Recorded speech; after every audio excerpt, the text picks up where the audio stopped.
Quilt perfection is a myth. Let me prove it to you.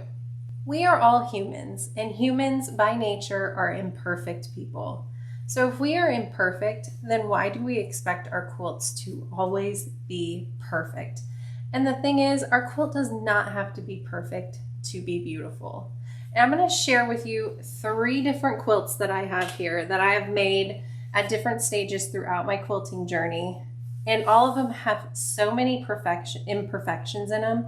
However, each and every one of these quilts and all of the quilts that I've made are still very beautiful, even though they have little things that I could have picked out and fixed in a different way, used my seam ripper to rip a seam and get it to line up a little better, squared things up better. All of them have different things that I could have gone back and fixed if I wanted to. However, I like to say, so be it. Sometimes it's better just to leave those little tiny imperfections in the quilt instead of stressing over everything and just learn from each quilt.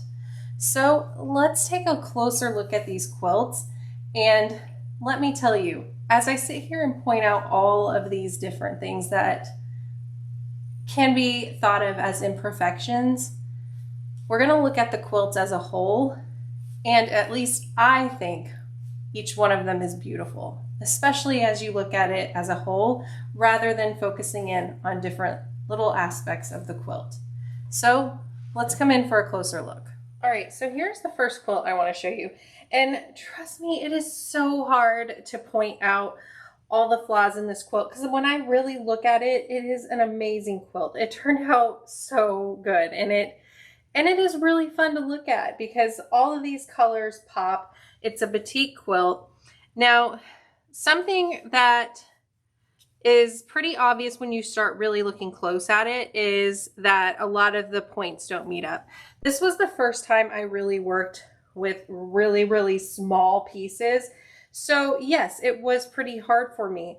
And after doing this quilt, I learned a lot from it, and small piecing is a lot easier for me. Don't always enjoy it, but it is a lot easier. Another thing when you look really close is I almost always piece with cream thread, and once I got started and kept going, there's some parts that you can see it and I was like, oh, that was a huge miss there because I should have used black or a darker thread. I just didn't think about it because I had never done a quilt in black before and just used what I always did. But it's things that I learned, and I appreciate learning and have grown from it.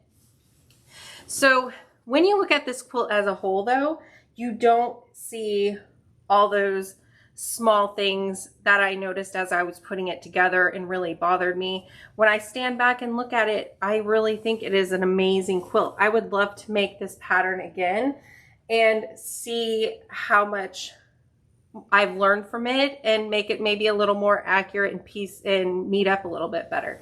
So tell me what you think when you see a full photo of it.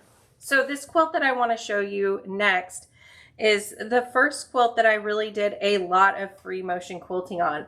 I actually drew out this whole quilt pattern and decided what type of quilting I wanted to do in each spot of it.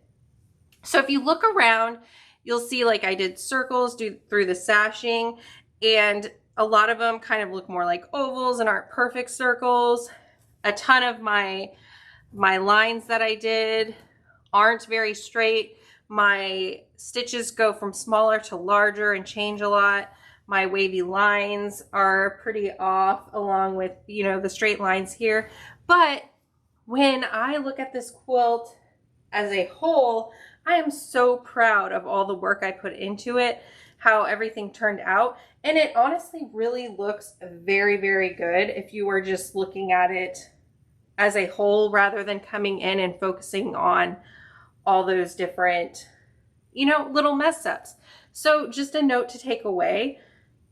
Sometimes when you're working on something and you think you're really messing up, just keep going, take a deep breath, try to be okay with it, because when you look at it in the end, it can look completely different than when just focusing on one tiny spot.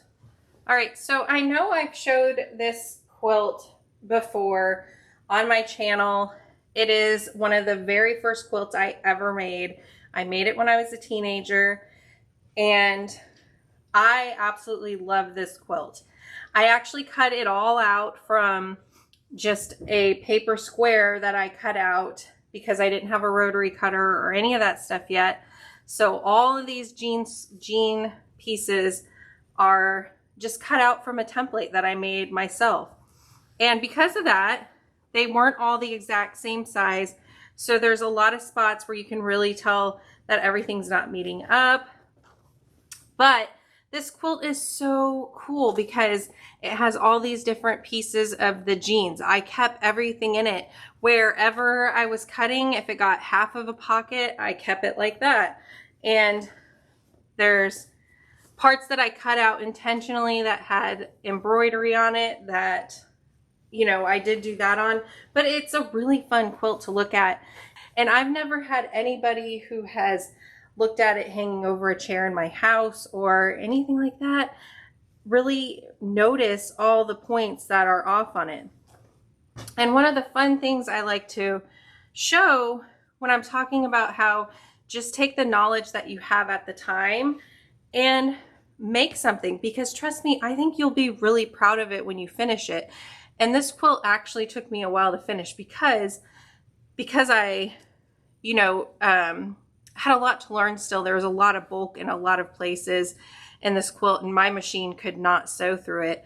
So I actually hand sewed the binding on, but I didn't know anything about how to sew it so that I could hide the stitches and just little tricks like that. So you can see those stitches through there. And I also didn't know how to sew the binding together. So if I can find it, I can show you how I just did it.